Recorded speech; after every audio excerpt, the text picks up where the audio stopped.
Eventually, Christ made his way to India. And this is when the training got kicked into massive overdrive. His training lasted roughly about 18 years. And then at that point, the purification had been complete. And he had reached, once again, he had reached authentic cosmic consciousness. So the things that Christ could do, Christ could have done anything. If he wanted to slam his hand against the earth, he could have caused an earthquake. A lot of people are now questioning, why are there missing years? If you're enjoying the video and you want to go deeper with me, check out my meditation masterclass. It's unlike anything. It's pinned in the comments below. Of Jesus Christ in the Bible, where did he go? What was he learning? What was he teaching? To your knowledge, what were those lost years about for Jesus? What a question. Okay. So the first thing I want to say is I've been teaching the Bible Deconstructed, which is a 30-week course. And I think we're on part 3 divided into 5 weeks. So there's 6 sections. So I have been taking from my perspective, probably the most misunderstood and misinformed sections of the Bible and deconstructing them from a higher consciousness, enlightened perspective in terms of what's really being said. Did this really happen? And if it didn't really happen, what did really happen? Okay. So in terms of your question, Master Sananda, the being in that incarnation we know as Jesus Christ, and Christ means christened to be purified. So his earthly father, Joseph, Saint Joseph, is an incarnation of also an ascended master we know as Master R. Master R's had incarnations such as Saint Germain, Moses, Merlin, Gilgamesh, Plato, Amelia Earhart, Francis Bacon, many other. I list them all in my self-mastery class, by the way. Okay. Now, Joseph, his earthly father, transitioned out of his body when Christ was 12. Now, because of the life plan that was going to occur, that was underway, and because of the near supreme sort of purification ability of Master Sananda, when Joseph left his body, his earthly son could see him clearly. So it's not like his father actually left. He left physical reality, but Christ was attuned to be able to see his father.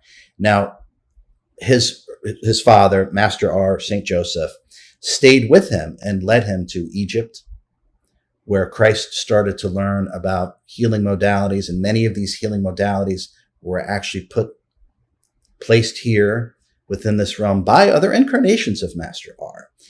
So Master Sananda began to become very well versed in these advanced healing systems, starting with Reiki was one of the things that he learned through the teachings and through being with his father, who is now disincarnate. Now, after that, Christ actually, and I go into a lot more detail in otherwise this answer will take 3 hours. Eventually, Christ made his way to India. And of course, his earthly father was escorting him the whole way. Now, when he made it to India, this is when he met with Mahavatar Babaji. Babaji is the most advanced soul that has ever walked this earth and will ever walk this earth. And he is the teacher of all the ascended masters. And this is when the training got kicked into massive overdrive. And so Christ was not only learning from an incarnate Babaji, Master Babaji, who can materialize and dematerialize at will. So not only was he working directly with Master Babaji, he was also continuing to work with his earthly father, the being that we know as Master R, Saint Germain. So, and this took place over about 18 years. His training lasted roughly about 18 years. And then at that point, the purification had been complete. And he had reached, once again, he had reached authentic cosmic consciousness. And this is actually when he returned. And there's one thing I'll add to this. There's something very unique about Master Sananda. His level of purification, he has perfected. That being has perfected purification. Now, the reason why Master Sananda, Jesus Christ, could perform these miracles is because, and almost no one knows this, and I have talked about this in my class, because of this level of purification that Master Sananda has mastered the ability to purify himself. and his close relationship with Master R, or his earthly father Joseph, Master R, and all those other incarnations, and Archangel Michael. Now, Master R and Archangel Michael do a lot of work together, and they do a lot of work together with Master Sananda. They are a trinity. When Master Sananda incarnates, there's always this trifecta, this trinity that's working. So because of the level of purification of Master Sananda, Master R and Archangel Michael could work through Master Sananda at the same time. So this is the trinity of love, wisdom, and power that is really unmatched and unparalleled. So the things that Christ could do, Christ could have done anything. If he wanted to slam his hand against the earth, he could have caused an earthquake. Now, this is actually why his ability, once purified once again, is almost immeasurable. It's because two of the most energetically powerful beings, Master R, and an incarnation of Master R is also Archangel Uriel, by the way. So two of the most powerful energetic beings, Master R and Archangel Michael, are able to work together because of the purification of Master Sananda. And this is where we get to, and not just that incarnation, but other incarnations, they do that quite frequently. But it was through the culmination of his teachings that he was able to do this. And when he returned, he was fully christened, he was fully purified. And Master R and Archangel Michael were able to work with Master Sananda as one being, which allowed Christ to literally do anything. And there keeps coming a figure in that story that keeps coming up for me, which is part of Sananda's union in that incarnation as Jesus, which was his counterpart, Mary Magdalene. So talk to us about her. What was her role in Jesus' purification in that lifetime to be able to do these beautiful, magnificent things? Well, that lifetime is another great question. I'm not surprised. So that lifetime was stacked for success. So let me give some context. Clearly, Master Sananda is an incarnation of an ascended master. Joseph, his earthly father, is an incarnation of an ascended master.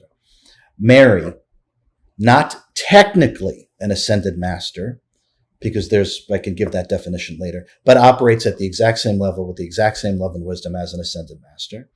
And then Christ's counterpart, his partner in that life, is actually a soul mate. Now, what does that mean? That means that his partner is another piece from the same higher self as Master Sananda.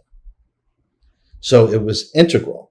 Absolutely integral. And we start to take a look at how everything was stacked for this incarnation to be wildly successful. The three wise men are incarnations of ascended masters as well. Sri Yukteswar, Mahavatar Babaji, and the being that we know as Yogananda. So he had the whole team with him. He was like, "Let's all go. Let's all go." Yes, because this was the what's the right way to say that?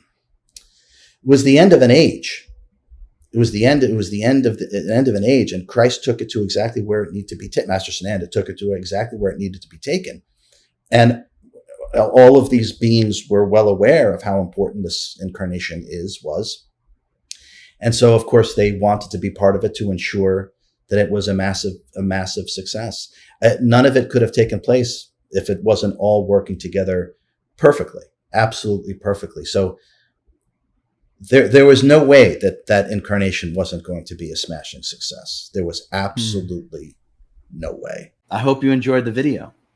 Now, if you are desirous of more of the real you, and less of your conditioned, agitated mind, if you know that you can create a life that you're not leading right now, but you know you can, check out my meditation masterclass. It's pinned in the comments below.